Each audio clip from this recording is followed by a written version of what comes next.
球人注意，汪星人来袭，准备好接招了吗？狗狗军团要来萌化你的心。节目一开始呢，要带大家去认识一只超级可爱的萌宠哦。它可是短腿界的超级巨星，狗狗界的金城武。你知道为什么会有金城武这个封号吗？因为只要被他代言过的商品，绝对完销，绝对大卖。有没有很好奇呢？看不到真的金城武没关系，我们去看狗狗界的金城武啊！走喽！好可爱的店哦，这个超可爱的。哇，好可爱哦！你就是传说中的芋头，对不对？好可爱，好可爱哦！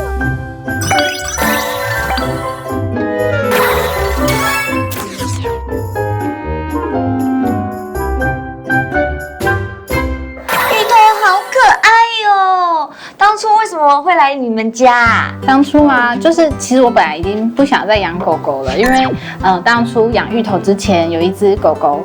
米克斯我们养的就是刚过世，所以你就觉得哦不想再养了，太难过了，对。然后我先生他就一直在那边说他很喜欢腊肠，就是他如果有机会他想要养腊肠这样。但因为我们一直以来都是认养米克斯，所以我就觉得说那你就可以认养，你就养，可是不买狗这样。然后就有一天他就正好在网络上看到有一只狗狗是腊肠狗，然后就是在找家。然后他就心动，然后他就去把它从台北带回来，这样。哇，特地从台北带回来耶！把它带回来。我觉得呢，你们夫妻两个一定非常非常的喜欢这只狗狗，因为呢，听说是为了它才有这间店的吼。对，就是他，然后还有我们家那个大只的米克斯，想帮他们做漂亮的新衣服跟配件。然后就是用我们家本来做制服的布料，因为比较柔软跟耐洗。然后想说一开始想说帮他们做项圈，然后从这个开始的这样。环顾了一下整间店，里面好多你们家狗狗的写真照片哦，它好帅哦，难怪说它是狗界的金城武，只要被它代言过的商品，统统都大卖。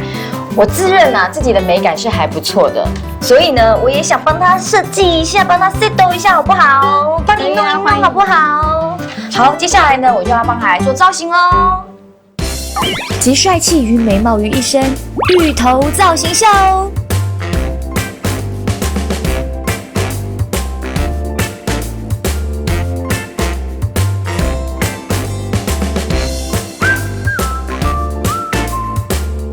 第一套，这个是我们的海军，对不对？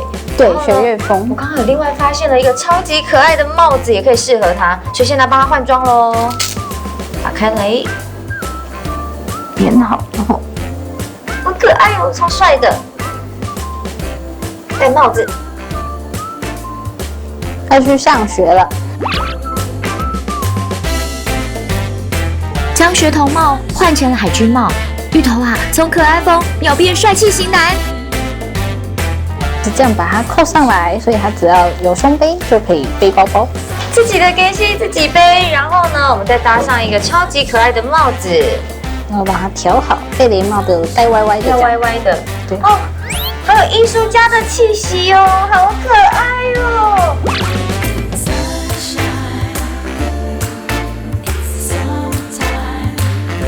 第三套是比较学院风的造型，这个也很可爱又灵姿哎。哎呀，就是哦，我这样子想要看福尔摩斯。然后还有这个可爱的帽子，小贝雷帽，来，偷偷嘿，那给它戴着就可以了。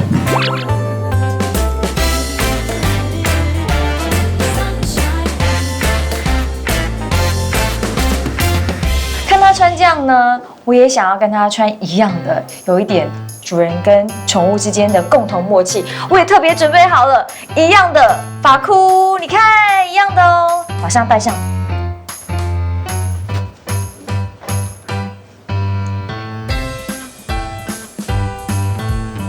好看吗？这样子我就可以跟他一起出去散步喽。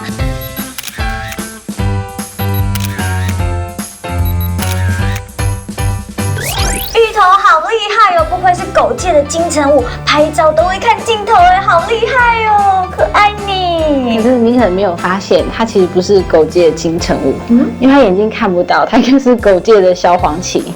什么？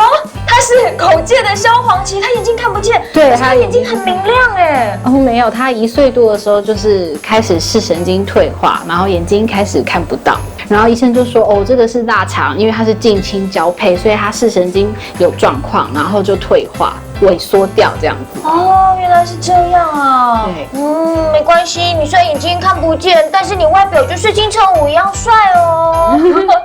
那我们养大肠的话，要注意一些什么样的饲养状况呢？就是第一个就是像眼睛的问题，因为我们也是养了才知道，就是大概1、2岁的时候，可能要注意它一些行动有没有，就是像芋头这样会去莫名其妙去撞东西。我要看它会不会就是走路跌倒、走路撞到，吃东西的时候是不是吃到旁边去了？对。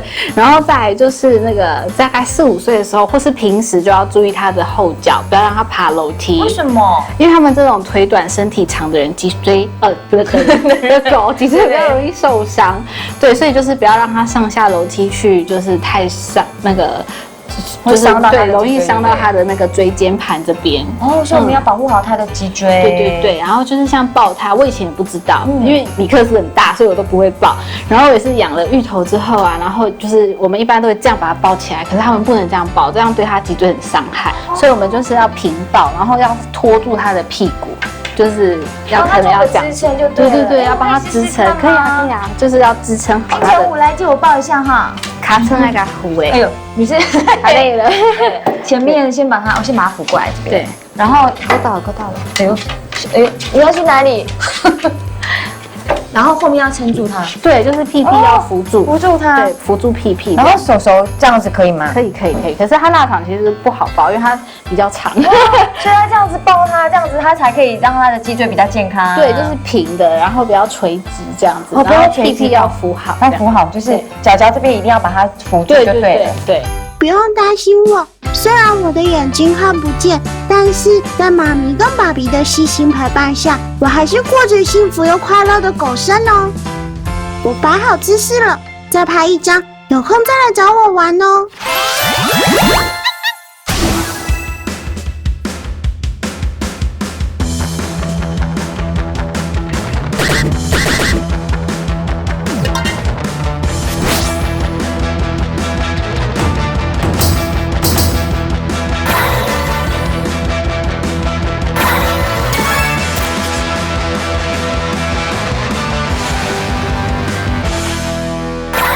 今天都不敢造次，我旁边有一个黑帮老大，超帅超酷的狗狗，美国恶霸犬。听说哦，美国恶霸犬身价超级高，好比狗界的劳斯莱斯哎，哇，是名贵的狗狗。是。那它这个种类有分很多种吗？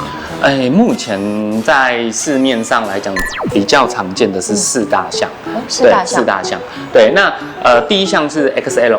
啊，对 ，XL 就是 XL， 对，比较大，体型大只的，对，比较大只的。第2个是标准型，对，标准型就是比 XL 再稍微小一点点，比它再大一点点，比它再大。对，那我们岛灰它就是算是口袋型。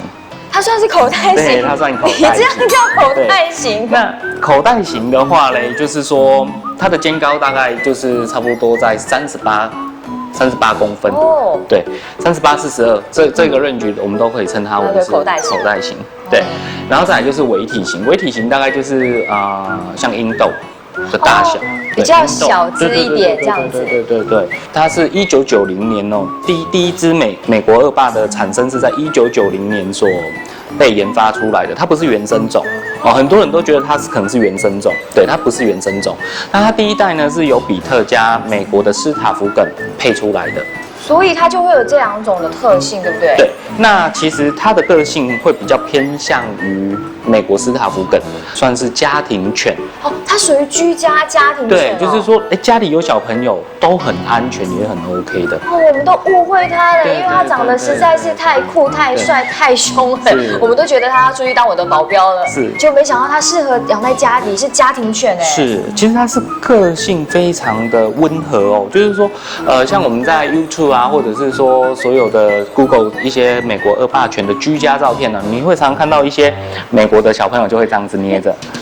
他这样真的不会生气吗？他就不会生气，他就是这样捏着，小朋友这样子捏他的耳朵啦，玩他啦，他都不会生气。最近因为我们有帮他创那个粉丝页，那我们也花了很多时间在跟顾客上做一个分享跟解说。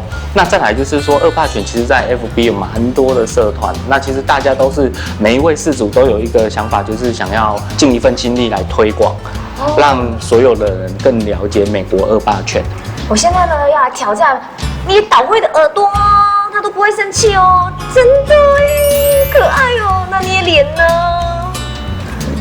真的它都不会生气。太热情，想偷亲你。它好热情哦，听说它有很厉害的才艺表演。老板，好，那我们现在就来表演才艺。来，等一下，过来，来这边。嘿。天哥，你要帮他干嘛？他不用这样子，不用胸口碎大石，真的没有关系。好。天哪，居然可以婴儿抱这么壮的一只狗狗婴儿抱，而且它好稳定哦。那这样子它会睡着吗？它等一下就会睡着了。因为我们这样摇，它就会睡着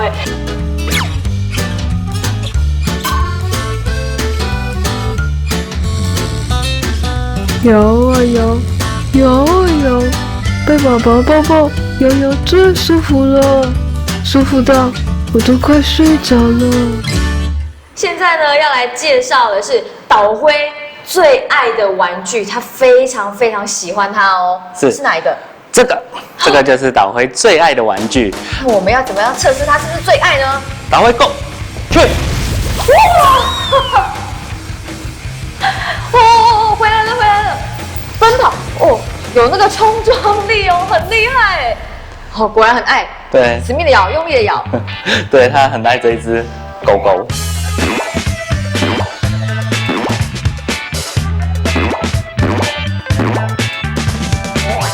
刚刚看他奔跑的时候，肌肉爆棚，超帅的。我现在来试一下喽，导灰来喽 ，Go！ 哇！摇，真的很爱它他真的很爱那个玩偶。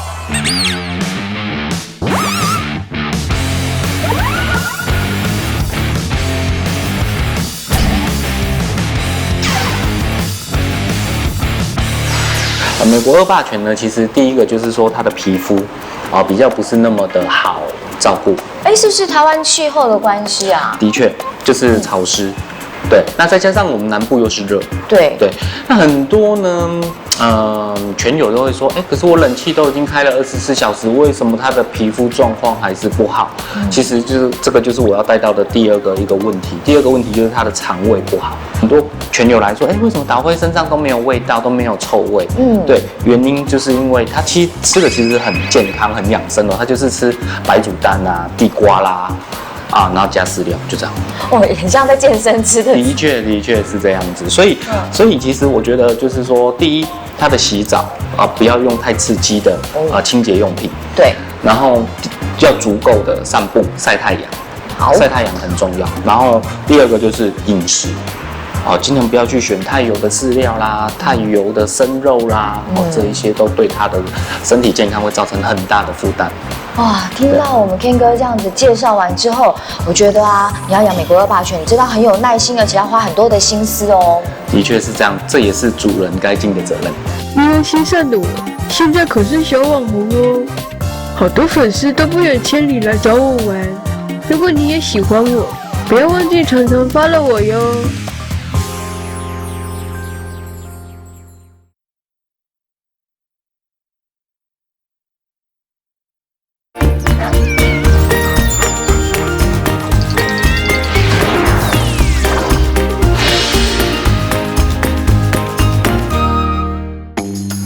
你叫什么名字啊？你也是来上课的吗？你为什么要来上课啊？老师会不会很凶呢？同学们上课哦！上课了！我们可以上课喽！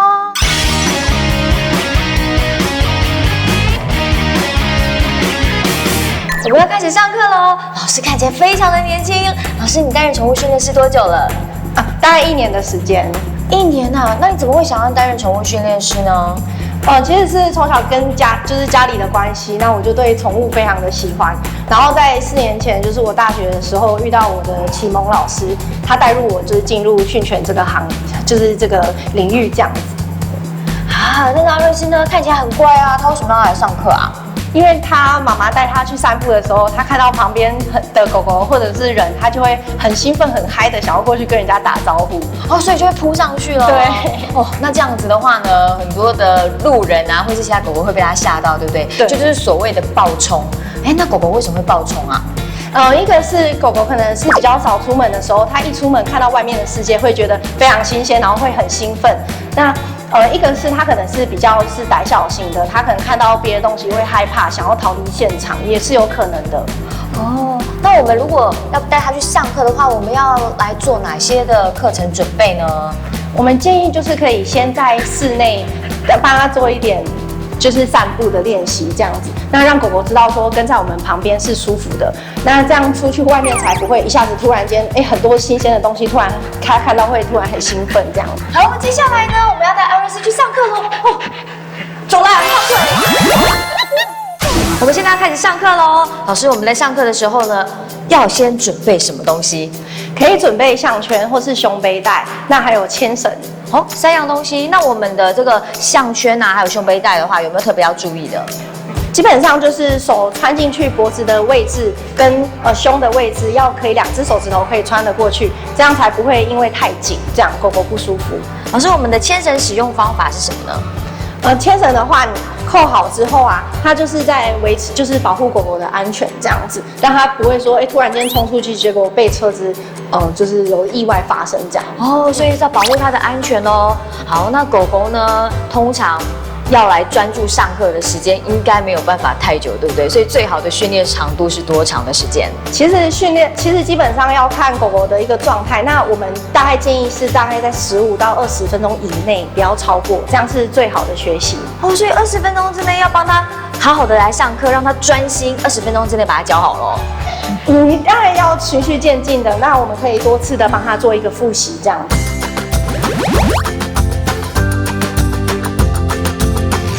好，那我们可以简单的分为3个步骤。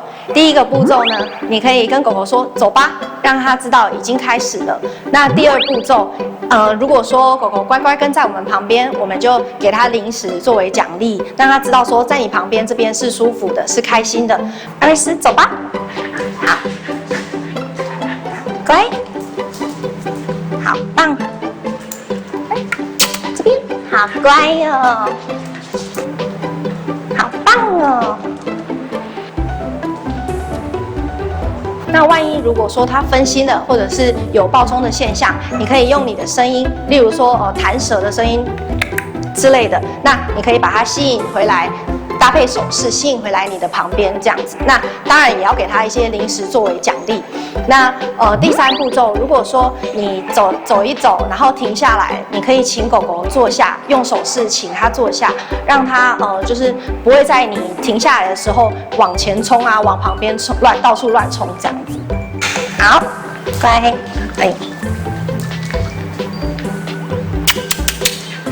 好乖，好棒哦！坐下，好棒哦！这边好棒哦！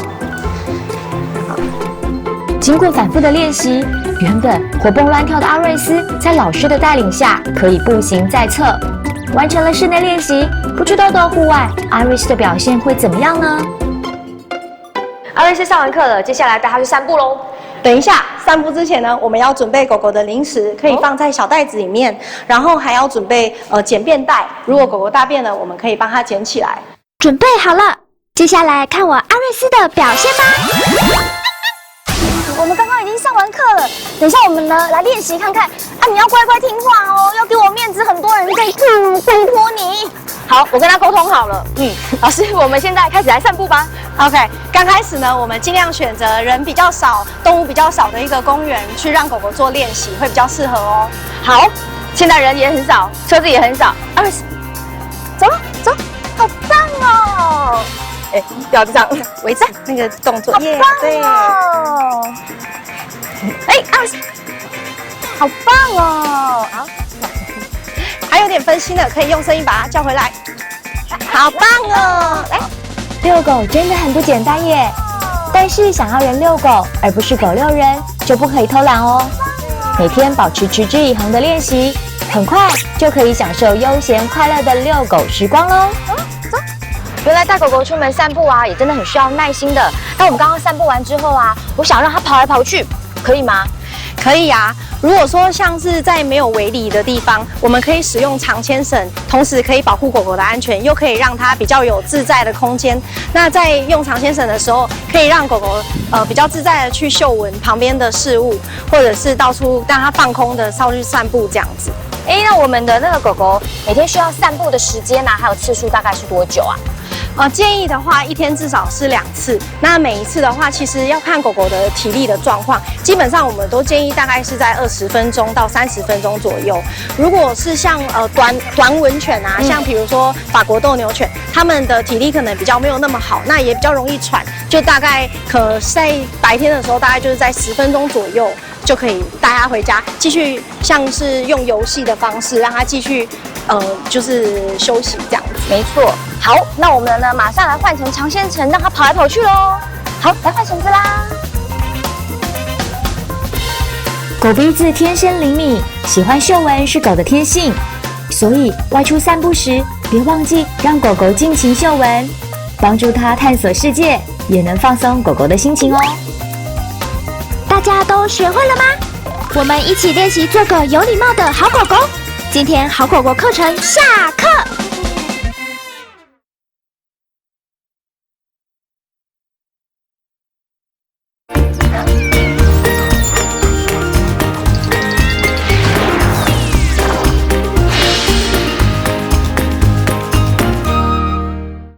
王星人是狗主人们的心头肉，除了平常无微不至的照顾之外，它们的健康状况也是很重要的。你们知道最困扰狗狗的健康问题有哪些吗？今天要带你们去找兽医师找答案喽。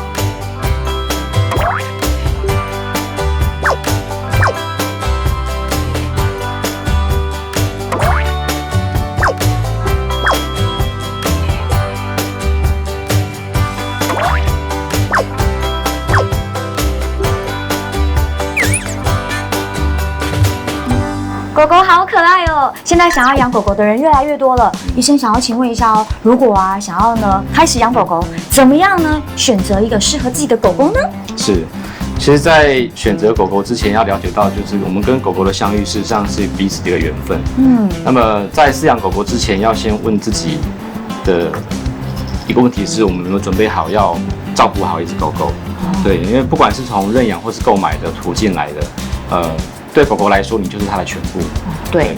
那至于说在挑选狗种的方面，比如说我们现在在大型的都会区里面，可能在室内空间狭小，就不太适合养大型狗，因为大型狗相对它需要的活动范围会比较大一点。哦，对耶。那另外就是像是长毛种的狗狗，如果在夏天来说，饲养环境特别要注意的就是环境的恒温。像如果说没有开冷气的话，有时候室温可能会高达到33度以上。那么家里面如果有饲养这种长毛的狗狗的话，就要注意到温度的这个问题，不然的话很可能因为夏天过热造成中暑。原来如此啊！所以养大型狗狗或是长毛狗狗的话，记得要开冷气给它吹哦。那我今天想要养狗狗，我去选狗狗的时候，怎么知道它健不健康呢？基本上我们从第一印象来看，它是不是精神很饱满，跟你是不是有互动、有活力。如果说它就窝在一边边，然后病恹恹的都没有互动、懒洋洋的话，可能它的健康状况就有些问题。那如果它已经跟我开始玩了，我要从哪些地方看到它健不健康？近距离的观察的话，我们来看看哦。好，举例来说，我会建议就是从它的头看到尾巴。头的话，例如说眼睛，看它眼睛是不是明亮，那旁边是不是有眼屎？对，了解。那往鼻子看的话，是不是两边有鼻涕比较多？甚至有时候在观察它的那个同时，也会听到它有没有打喷嚏或咳嗽，这也是一个指标。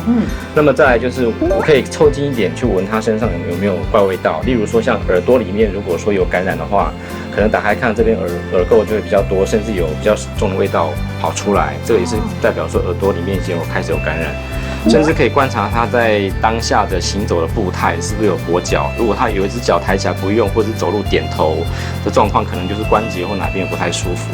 那最后就是看它的皮肤的毛发是不是都很匀称，然后有光泽明亮。如果有掉毛或是某个地方有红疹，一直抓痒，那代表说皮肤可能有皮肤病。哇，所以呢，可以观察它的外观哦，就知道呢这只狗狗健不健康咯。那再来了，如果我今天养了它，但是呢，一定有生病的时候。对，大部分的狗狗都因为什么样的问题来求诊啊？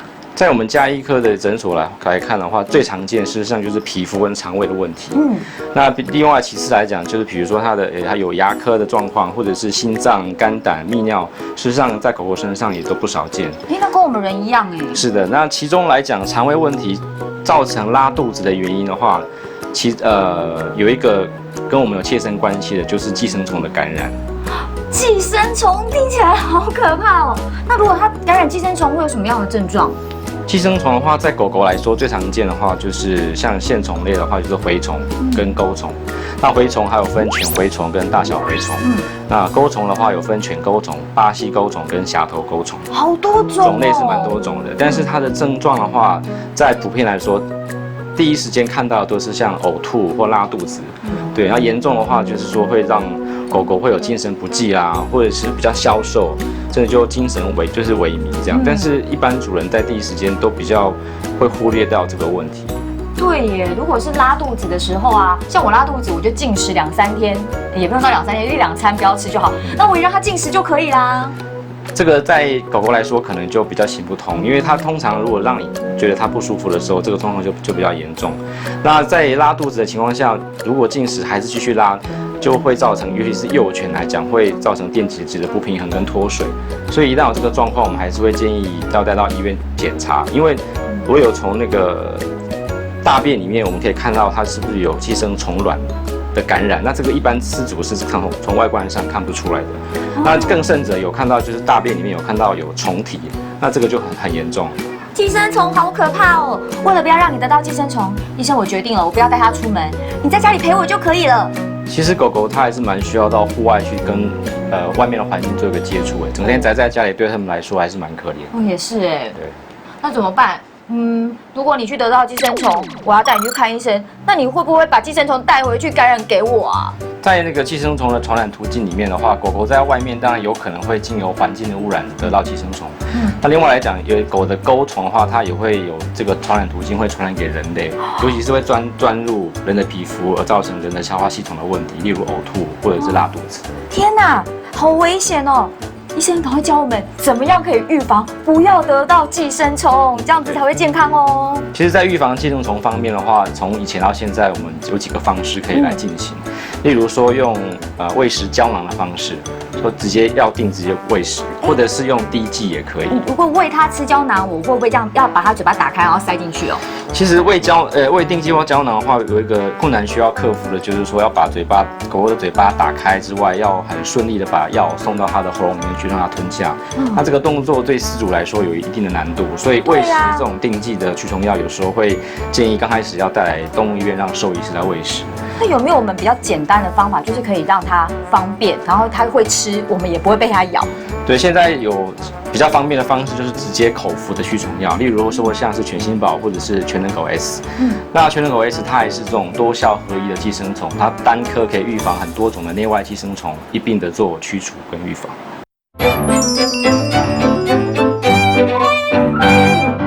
我们在家里要怎么样帮狗狗来投药呢？是的，传统的驱虫药通常是以体重来计算，大概10公斤一颗。所以面对这种小型犬的话，我们会把它磨粉或分装，然后会用胶囊来填装。那么要喂这个胶囊有几个小动作的话，必须要一气呵成。好，例如说，同时我们首先会把它的这个嘴唇往下压到牙齿的下方，让它维持半开的姿势。对。那么这个时候就拿起这个胶囊药，把它塞到它的舌头最深、喉咙深处的地方，同时要把嘴巴闭起来。然后摸摸它的喉咙，让它把药顺下去。好难哦。所以看起来好像是1-2秒的动作，可是有很多细节要去完成。所以这个动作对主人来讲，第一时间要在家里面完成是有难度，可能会被它咬，对不对？不小心的确刚开始容易被咬到。医生，你刚刚有讲一个比较简单的方法，就是可以让它自己吃，是，这有最新式的一个投药方法，对不对？例如我们在眼前看到就是犬星宝或者是全能狗 S，那么他们都有按照不同的体重的机型，然后适合什么样体重的狗狗来选择。那基本上它的适口性也比较强，可以同时针对像全能狗 S 就会针对内外寄生虫的去除。那我们的犬星宝呢？犬星宝的话，它是集中在内寄生虫，像是心丝虫或者是肠道的寄生虫。那么全能狗 S 的话，它除了内寄生虫之外，还可以预防体外寄生虫，例如常见的跳蚤或蜱虱。哇，这样听来的话，当然我们要选择全能狗 S 啦，因为呢，只要1颗，我们内外寄生虫都可以搞定喽。那就给它吃这个好了，好选择。好，那我们怎么用？首先依照狗狗的体重来选择适合的全能狗 S。那我们就沿着这个外包装盒打开，里面会有3颗的驱虫药。那么它使用的频率呢，跟使用时机分别是每个月吃1次。那么不管是狗狗空腹，或者是跟着食物一块吃，或者是饭后吃都可以。哇，好方便哦！所以我们沿着虚线打开来就可以来做喂食的动作了。对，这边还有个箭头，沿着它把它撕开之后，就是一颗美味而且具有多功效驱虫的全能狗 S。哇，太方便了！那我想问一个问题哦，我看上面有写有预防心丝虫，我知道狗狗都要做心丝虫的筛检，如果它从来没有做过的话，需不需要在使用之前带它做个检查？这方面的话，如果它是第一次使用全能狗 S， 而且先前都没有做过任何心丝虫预防的经验的话，建议还是要让兽医师做一个心丝虫快筛的检查，才开始投药会比较好。真的是太方便了，把不好吃的药变成一颗美味的点心，让狗狗只要吃1颗就可以把内外的寄生虫都杀光光哦。今天谢谢医生的分享，谢谢。谢谢你。宠物们的健康无价，为了避免这些恐怖的疾病，记得哦，每月1次定期给心爱的狗狗使用寄生虫预防用药，就是保护爱犬最好的方法。汪爸汪妈们，一起来做汪汪的守护天使，守护他们的健康。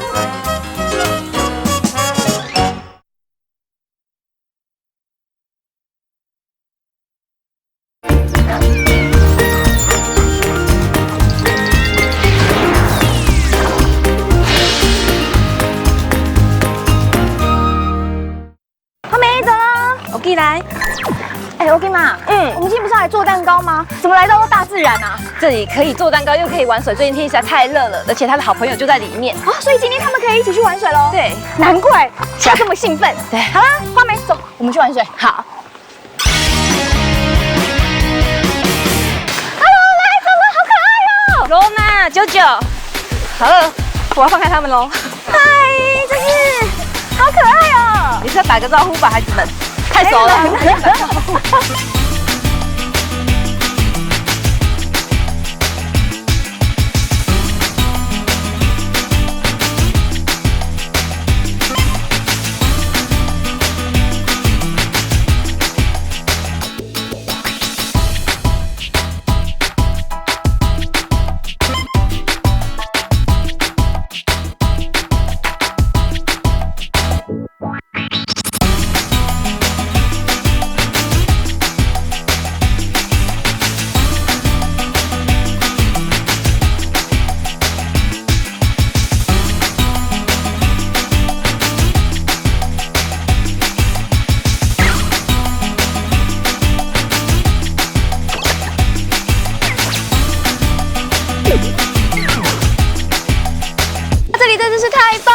就是狗狗的乐园嘛。对啊。阿丽娜，你当时为什么会想在这边呢？做了一个这么棒的狗狗农场呢？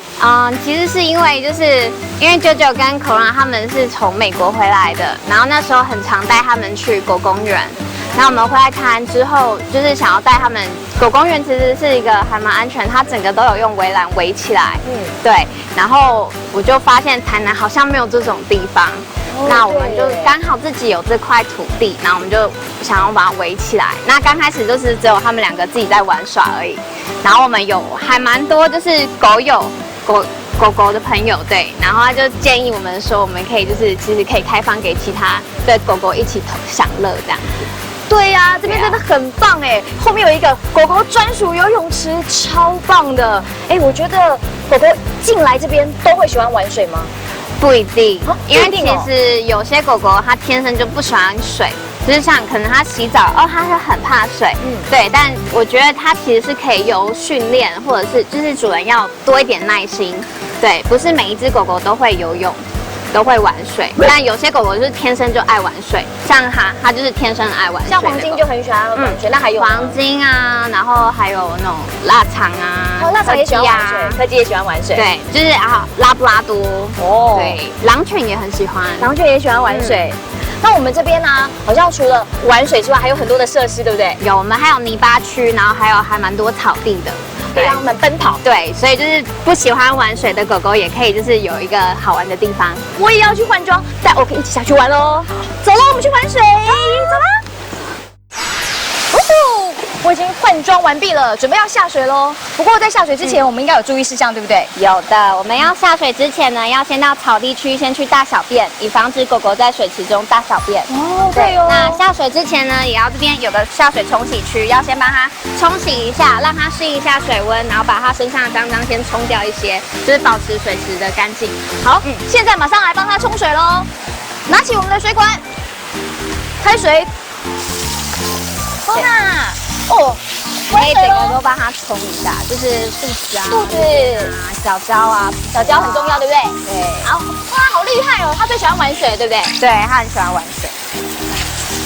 好，那如果不像 Corona 这么喜欢玩水的话，那有没有给那种第一次玩水的狗狗的配件？有啊，我们也有，就是建议第一次下水以及年纪大的狗狗呢，要穿戴我们的救生衣。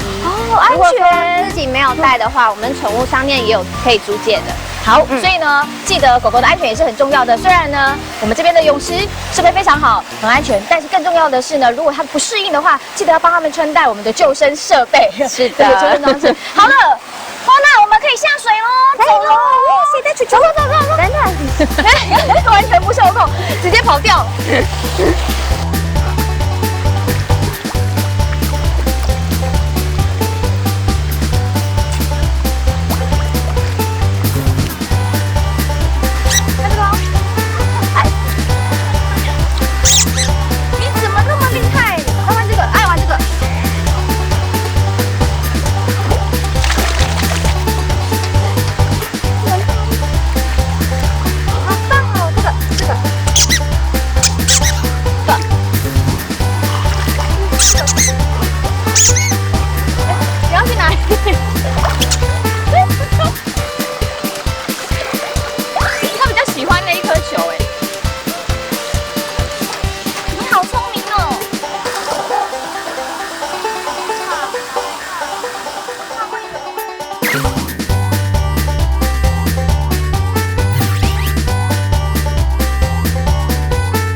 它咬住了，很厉害。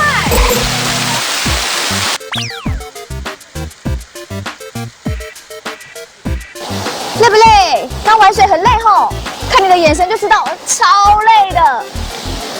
OK 妈妈说呢，要做好吃的蛋糕，那我们去看看 OK 妈妈准备的怎么样了。等一下有蛋糕吃喽，走喽，我们去吃蛋糕。哎，等我啊！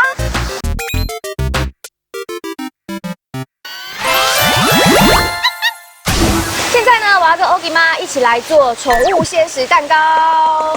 OK 妈，我是一个不会做蛋糕的人，这样会不会很难？不会，宠物蛋糕超简单，超简单，超简单。其实，我看一下我们今天食材好了。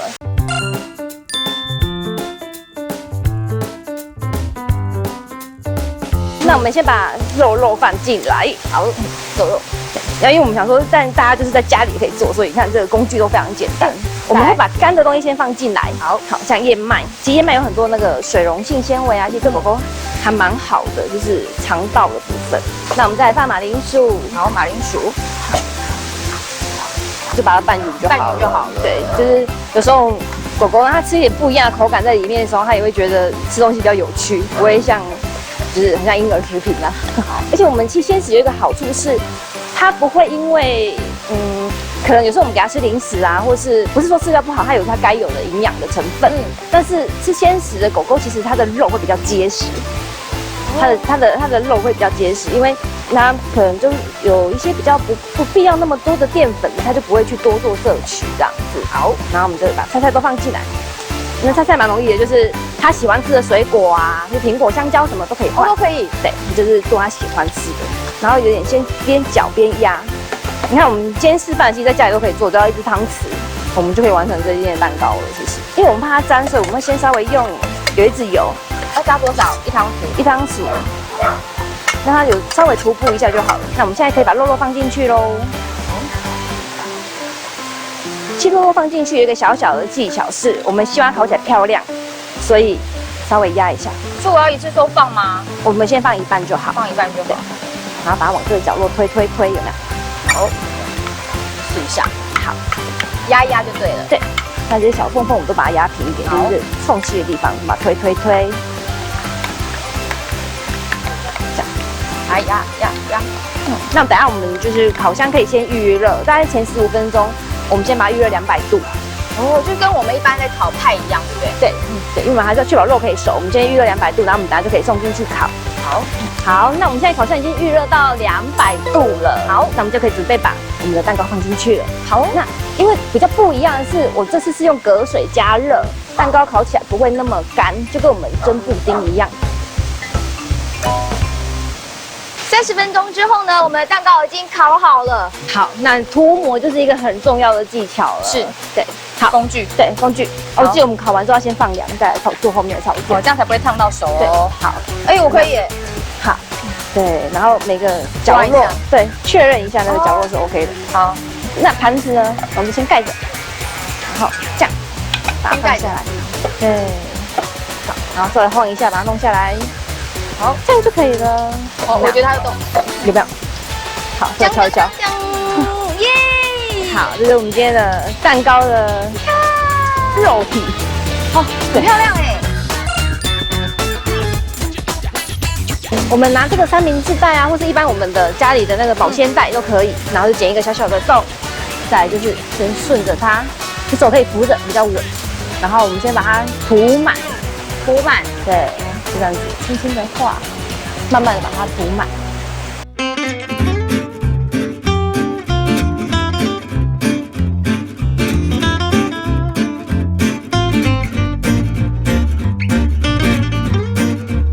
我们会准备一个3金纸，因为我们要抹得漂亮，必须这个刀子要干净。对，这干净。那你就拿45度角这样倒着进去把它，有没有？它这样抹过去有没有差很多？有，对。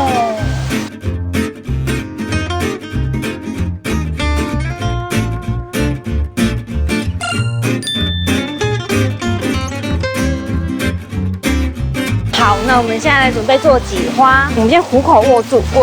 好，那就开始喽。先这样定点转一个圈圈。好。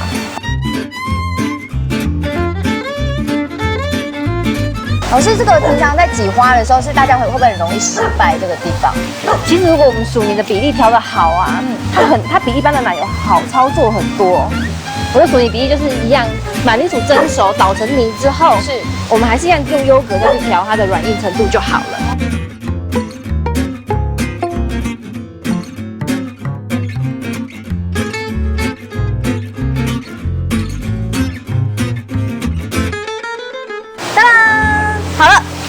第一次的手做鲜食蛋糕完成，好可爱哦，开心。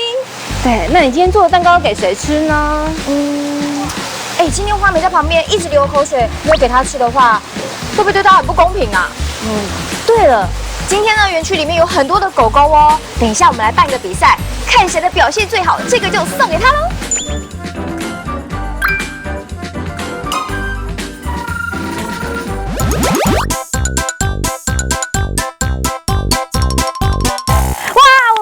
第一届的萌宠杯趣味竞赛，今天要比什么呢？当然，有没有看到跑道上面满满的玩具，还有各式各样的诱惑物、球啊，还有食物。我们要看看呢狗狗的稳定度。这几位参赛者呢，谁可以用最快的速度回到主人身边，你就可以得到我们刚刚做的手做鲜食蛋糕喽。接下来马上为大家来欢迎今天的参赛者，第一位参赛者，欢迎！有零食，不行，有玩具。